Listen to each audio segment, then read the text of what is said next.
What's going on, everybody, and welcome back to another video. Today, I am bringing you my favorite video that I record every year, and it's going to be my 2024 My Guys list. This year, I have 10 players. Last year was 5, but this year I upped it to 10. 10 players that I'm constantly targeting in drafts. Players that I keep getting over and over and over again because I am higher on these players than the market. These are players that I see the ADPs and I think they are coming at extreme values. Some players we'll hear repeats from other lists if you've been, a frequent flyer on this channel. But if you're new to the channel, these are guys that I love. So kind of without, further ado, let's just get right into it. The first guy I want to talk about is Jayden Daniels, quarterback 13, pick 102. And this one I don't want to spend a ton of time on. Rookie quarterbacks usually are terrible for fantasy football. We have CJ Stroud last year who NFL-wise looked awesome. Took Houston to the playoffs and really turned that franchise around. But for fantasy, CJ Stroud really wasn't that great. But Jayden Daniels can be the exception because he can run better than almost anybody in the league, at least we think. In college, he won the Heisman Trophy. He had over 1,100 rushing yards and broke monster runs. Jayden Daniels is a legit threat on the ground. He doesn't have to be the best passer to be a top, 10 fantasy quarterback. He doesn't have to. We've seen the years of Justin Fields not being a prolific passer at all and still be a top 5 quarterback in fantasy football. And the best example I will ever have, in 2022, Daniel Jones was the QB9. The QB9. He had 3,200 passing yards and 15 passing touchdowns with 700 yards on the ground and 7 rushing touchdowns.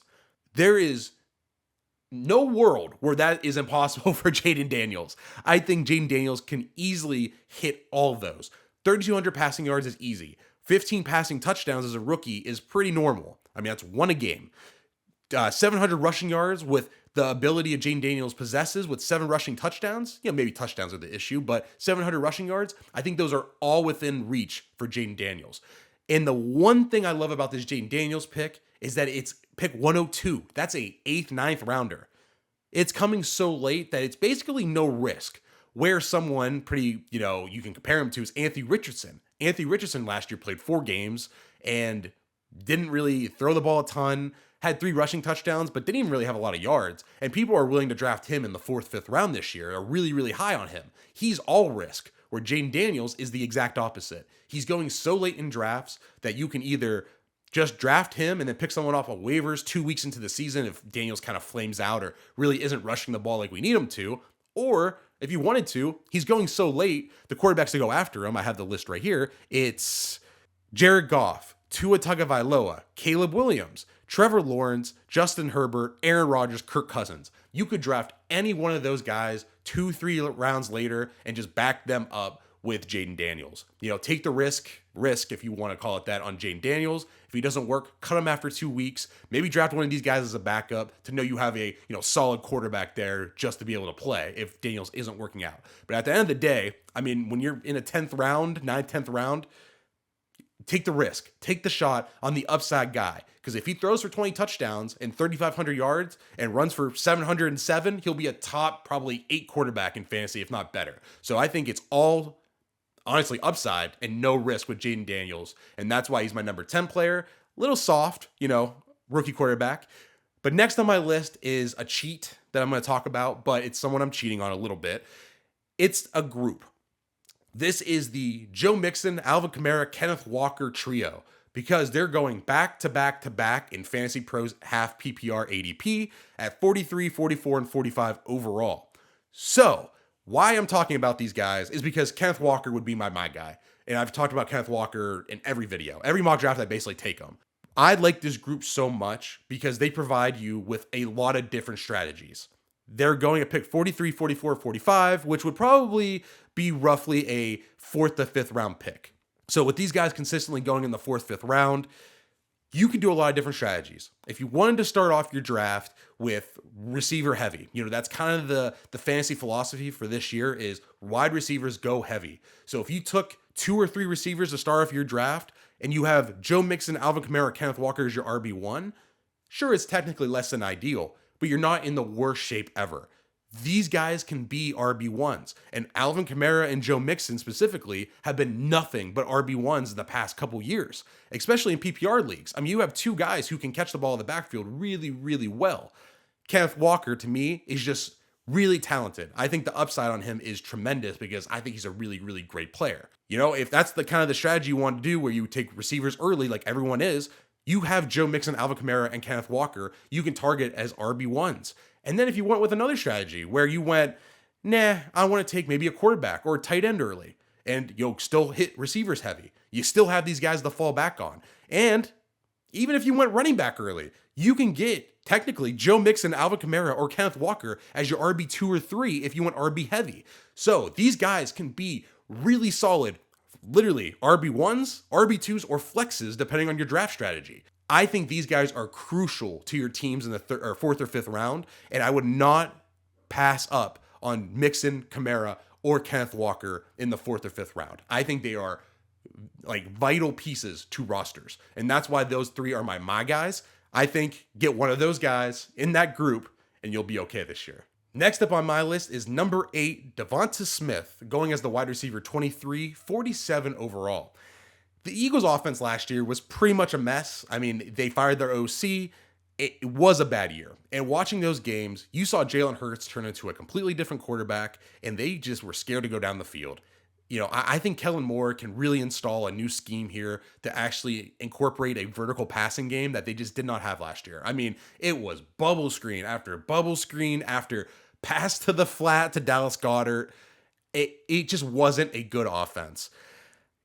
I think Devonta Smith is a really talented player, and I think he can eventually be a wide receiver 1 in this league if he, decide to leave Philly and go to a team. I think he can really earn some big money. You know, in 3 seasons, why I like Smith so much is he's only missed 1 game, and honestly, this is bad research for me. He missed it in the last game of last year, and I don't know if that was an actual injury or if he was just taking a game off before the playoffs. So, but 1 game in 3 years is really good, and in the last 2 seasons, he's averaged 88 catches for 1,131 yards and 7 touchdowns. And that includes that 1 game where he missed. So that would be a little bit higher, I guess, if he did good in that game. And like in 2022, wide receiver 10, 207 fantasy points in half PPR leagues. Last year, wide receiver 20 with 187 fantasy points. And if he played 1 more game, he probably add another 10 to that. He would have been, wide receiver 15 range. He's just very consistent. You're probably not going to get Devonta Smith in your top 10 again. It's going to be kind of risky or hard for him to do that. You're going to need a lot to go his way. I think he's a talented enough player to do it, but with AJ Brown there, your upside's like capped. But with the one thing you get from Smith is at least based on his 3 years in the NFL, he's going to play every game, he's going to be targeted, and he can provide you with boom weeks. He had him last year. So a player that is going as wide receiver 23, who's never finished, other than his rookie year, in the last 2 years, worse than wide receiver 23, going at pick 47, which is about the 5th round, I don't see how this gets much worse for Devonta Smith. He's a great player on what should be a great offense with a good quarterback, great weapons, a good OC. I'm in on Devonta Smith as, just a very consistent wide receiver. If you have him as your 1, you're probably not super thrilled. But if he's your 2 or 3 receiver, if you went receiver heavy, you could do a lot worse than Devonta Smith. Next on the list is number 7, Ramondre Stevenson as the RB20, 57th player overall. And I know no one's going to like this pick. People are going to call me stupid. They're going to say, buddy, you're dead wrong. There's no way. That Patriots offense sucks too bad. Ramondre Stevenson isn't good. You're going to hear all that crap. And truthfully, I think you're wrong. I just don't believe in that strategy. Taking players on good teams obviously makes sense. The Patriots don't project to be that great of a team, but we are wrong every singular year on what the good offenses are and the bad offenses are. We're wrong every year. We said last year there was no way the Buccaneers could be good with Baker Mayfield. Mike Evans and Rachaad White had a pretty good year. We said the Texans were doomed. They have a rookie quarterback. They don't have a lot of talent on offense. And what happened? Tank Dell and Nico Collins and even like Devin Singletary, CJ Stroud, they all were fantastic for fantasy football. There is a chance that the Patriots, with Drake May, or even Jacoby Brissett, a new coaching staff, maybe they turn it around. I don't need them to be a top 10 offense. I just need them to be decent. and why can't they do it? I believe in Ramondre Stevenson as a player. I think he's really, really good for his size. He moves left and right almost better than like almost anybody in the league at his size. It's insane. He's huge. And we've seen Ramondre Stevenson finish as the RB 11.5 PPR leagues in 2022. That was 2 years ago. Do we think Mac Jones was like way better back then? Do we think the coaching and the team was better? I don't think so. You know, I saw him in that season finish fourth in RB targets or third in targets, fourth in receptions. You know, and they have really no one else on the field there. I mean, Antonio Gibson, is he the one that's really keeping me, holding me back from liking Ramondre Stevenson? To me, he's not. So this guy going at pick 57, and when I match him up with the other guys going right around him, it's James Conner going right before him, a pick before him, Aaron Jones going 2 picks before him, and then you get into the group of David Montgomery, DeAndre Swift, Zamir White, Najee Harris, Raheem Mostert. I don't trust any of those guys. Ramondre Stevenson to me is the last guy that I really trust, the last, desperate grasp at an RB1 if you went really receiver heavy, or an RB2 that I would give really my trust to. Ramondre Stevenson is the last guy on that list. To me, I think he's coming at a great value, especially someone that I've seen be an RB1 before. I think he's talented, and we're always wrong about the situations of the team. So to me, I think Ramondre Stevenson at, the 7th player on this list, RB20, 57th overall, is a steal this year. Next up for me is going to be a receiver, and this one is a basically free player on your card. I mean, this guy is getting drafted. He's the wide receiver 59, pick 150 overall, and that's Josh Palmer from the Chargers. In games where Palmer played over 70% of the snaps last year, 7 games, Palmer averaged 7 targets, 4.3 receptions, and 71 receiving yards. That's pretty good.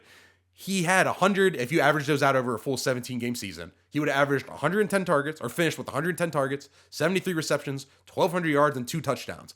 And 3 of the last games that he played, he didn't even play with Herbert. I think he played with Easton Stick. So, if he's playing with Justin Herbert in an offense with Ladd McConkey, I think, is his biggest competition. I think Quentin Johnston's pretty much out of this unless he has a big resurgence, but everything we are hearing from training camp, Quentin Johnston's pretty much out. Like, he barely is playing, and he's with a second team. Ladd McConkey's more of a slot receiver, and Josh Palmer did play a pretty decent percentage of the time in the slot, 39% last year, but Palmer's a field stretcher. He's a downfield threat. If Palmer can stay healthy and be basically the wide receiver 1, or at least even the 2, in a Justin Herbert offense, I'm in. I'm not worried about Greg Roman's, heavy rushing attack with the Harbaugh, coach there. I'm not worried about it. I'm not worried about John Harbaugh. It's Justin Herbert, man. He's the best player on that team. If the Chargers are dumb enough to just be completely run heavy with Gus Edwards, J.K. Dobbins, and Kamali Vidal as their trio, I think you're doing a big misjustice to Justin Herbert. He's too talented not to throw the ball. There's going to be enough passing attempts for Palmer to be successful in this offense. So to me, a free player that you can take. Now, I think he's not going to really go as the last player. I think you'll get someone who's going to probably jump above you to get him, because I would say he's kind of a known commodity in the fantasy group. People will talk about him. He's been on sleeper lists before. So you might have to reach in the 12th, 13th round to do it. But just go for it, man. Make sure you get this guy on your roster. And worst case scenario, you draft him in the 12th round and he flames out. Quentin Johnston starts over him, whatever the case may be. You drop him. You didn't spend anything for him. He's a free player. Go after Josh Palmer, who's been a productive player for LA. And all right, number 5 on my list is going to be the highest ranked player on the list. Bijan Robinson, RB2, 5th player overall. And I don't believe the 5th overall is completely accurate. I think people are in love with Breece Hall this year, and they're obsessed with receivers. I think the first round is going to go Christian McCaffrey, and then you go with the receiving cores of Tyreek Hill, CeeDee Lamb, Jamar Chase, Justin Jefferson. I'm probably AJ Brown and Amon-Ra St. Brown. I think those 6 players will go in front of Bijan Robinson. That's how confident I am that the receiver market is insane. I think if you're able to get Bijan Robinson as the 5th or 6th player in your draft, you won. In a normal year, Bijan Robinson is the number 2 overall pick. But since the market has swayed so heavily to receiver, getting a truly, truly generational player in Bijan Robinson as the 5th or 6th pick overall, if not maybe a couple picks later, is absolutely remarkable. I would smash draft every single time. I don't like even need to spend a lot of time on this, right? The Falcons situation is going to be a lot better, we hope, but it should be. I feel like last year we saw the absolute worst it could be with Bijan Robinson, where he was splitting really heavily with Tyler Algier. I have a stat that I'll talk about with the next guy, but in that offense, Bijan Robinson had 50% of the backfield touches. 50%. Bijan Robinson's too good to only get 50%.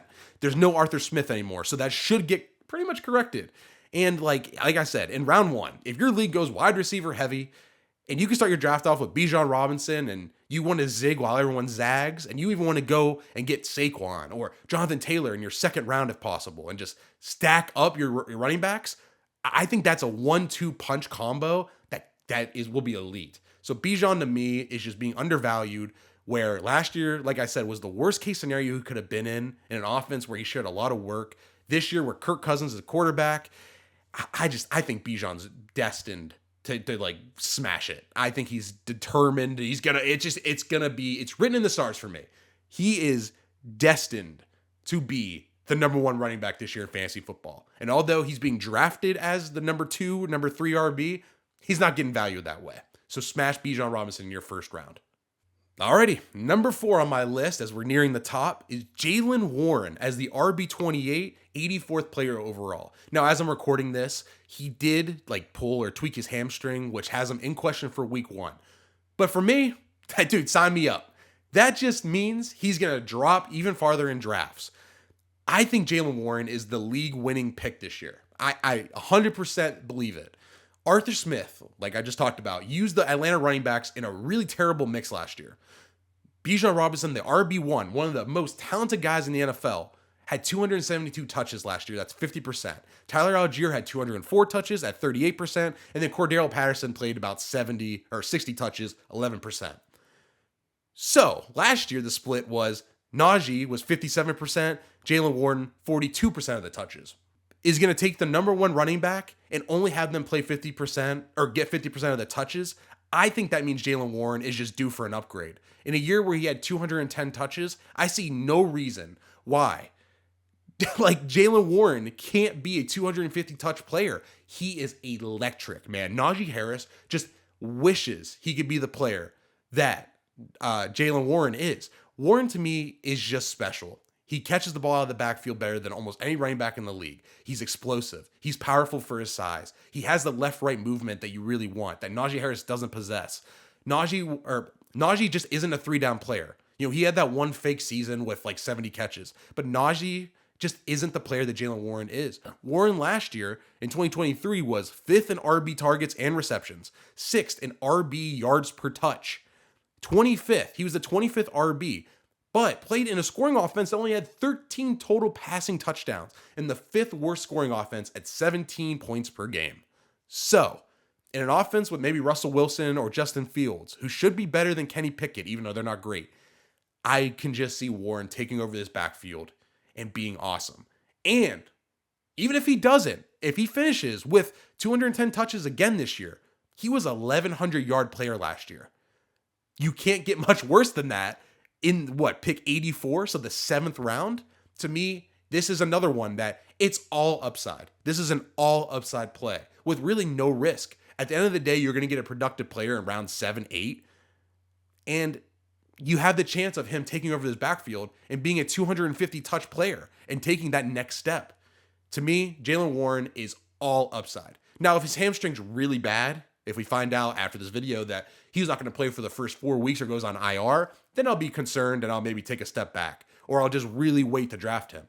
But if he's up in the air for week 1 and it seems like he might play, might not play, maybe he comes back by week 2 or 3, dude, I'll take the price. I'll take the risk, if you want to call it that, with Jaylen Warren as the 84th player overall, RB28. All right, we're heading into my top 3. And these are 3 players that I really do think are just being crazily undervalued. Next up on the list is my number 3 guy, a quarterback I can't get enough of, and that's Jordan Love, the QB10, 72nd player overall. Jordan Love has a lot of green flags this year for me. He has one of the deepest receiving cores in the entire league. I mean, we have 4 guys for fantasy football. We don't even know who to draft because they're just all so talented. We all know that Jordan Love The situation he's in is great, but we don't love taking the non-rushing quarterback. It's the biggest thing we struggle with in fantasy football. Outside of Patrick Mahomes and I guess I would say probably like Joe Burrow, you don't really have any other, non-rushing quarterbacks who are consistently in the top 5 to 8 range.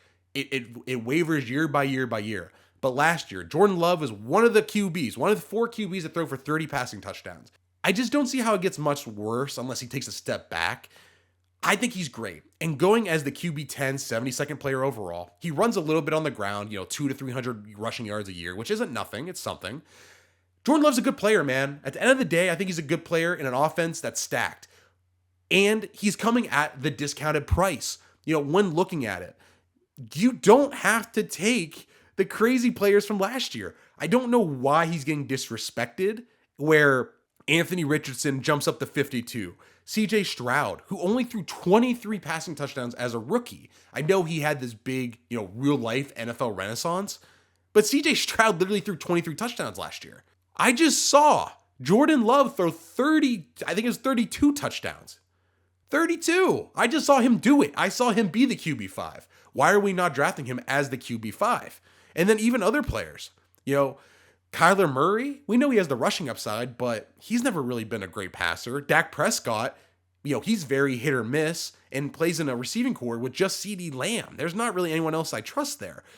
So I think Jordan Love is just being completely undervalued here. I think he should be up in the Joe Burrow, which is only, maybe a round or two earlier, but he should be up higher. And I think you're getting an absolute steal here. And at the very worst, if Jordan Love isn't the QB that we thought he was, it's not like you took a crazy pick, it's a 72nd player overall. I mean, you're comparing him to guys like, I'll pull it up real quick here.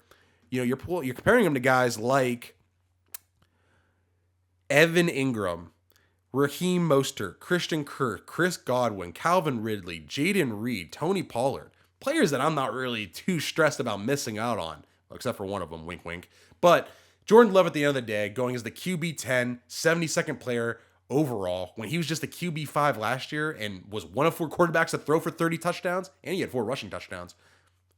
I think it's a big miss from the market this year. I think Jordan Love is easily going to be the QB I target in every draft. And all right, we're down to my final 2. We have Christian Kirk. Yes, Christian Kirk as the wide receiver 32, 74th player overall. In this one, I'm going to throw a lot of stats at you. I'll put them up on the screen so you can read them.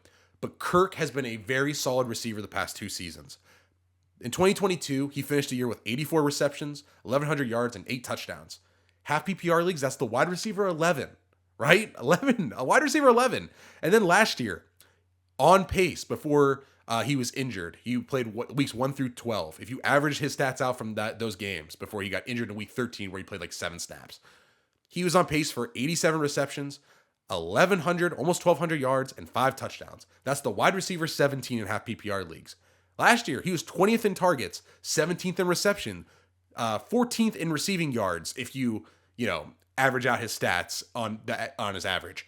That would be in front of guys like Michael Pittman, who's going as the wide receiver 20 in front of Kirk. Devontae Adams as the wide receiver 10 in front of Christian Kirk. Chris Olave, wide receiver 12 in front of Kirk. And Garrett Wilson, wide receiver 7. And many more guys being drafted in front of Christian Kirk. And last year, right, in weeks 1 through 12, which one of them includes a bye week, he was the wide receiver 23, which is, a wide receiver 2. And in 8 of the 11 games, he scored double-digit fantasy points. I'm not saying Christian Kirk is a league-winning player, but for me, this guy going as the wide receiver 32, who in both seasons should have been a 1,100-yard player catching 80 balls as the number 1 target in an offense, I think Christian Kirk is just vital to this team. I mean, you saw it last year. That offense, when he went out, was just lost. They were not the same team. I mean, in weeks 1 through 12, they averaged 23.5 points per game with Kirk. And without Kirk, they averaged 20. Not crazy. I mean, it's 3 points difference. But Christian Kirk was just the focal point of that offense. They literally let Calvin Ridley just walk this year after seeing him as kind of the wide receiver 1 for their team, after Kirk went out. They just said, see you later, man. And they went out and drafted Brian Thomas Jr. They let Zay Jones go. I think they feel really comfortable with Brian Thomas Jr. on the outside and Christian Kirk on the inside with Evan Ingram. Christian Kirk, to me, is a good slot receiver. He's never going to be the guy that goes for 1,400 yards and 12 touchdowns. But what he can be is a 1,200-yard receiver, the focal point of the offense, and a consistent week in and week out player. And especially if you play in a PPR league, I think Christian Kirk can be an absolute steal for you at wide receiver 32. I don't see why they're not seeing it with Trevor Lawrence here this year. I think Christian Kirk is a legit talented player and being severely underdrafted. I get him in every mock draft, and I promise you, I'll be getting him in just about every league this year. Finally, my number one player for this year, and if you've been around the channel, I'm sure you can guess it. I get this guy in about every mock draft I do. It's Travis Etienne, man. RB8, 17th player overall. The reason why I love Travis Etienne is A, I think he's a great player. I think he's a really fun running back in the league. Last year, he had over 1,000 rushing yards, 11 rushing touchdowns, 73 targets, 58 receptions, 476 receiving yards. So almost a 1,500-yard player.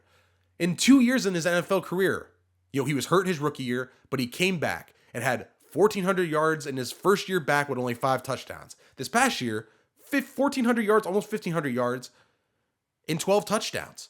This guy was the RB3 last year. He was 4th in the NFL in rushing attempts, 6th in receptions, 5th in RB scrimmage yards, and finished, like I said, as the RB3 in full and half PPR leagues. Why is he going as the RB8? Why is he going in the second round? What happened to Travis Etienne that we're just saying, nah, can't do it again?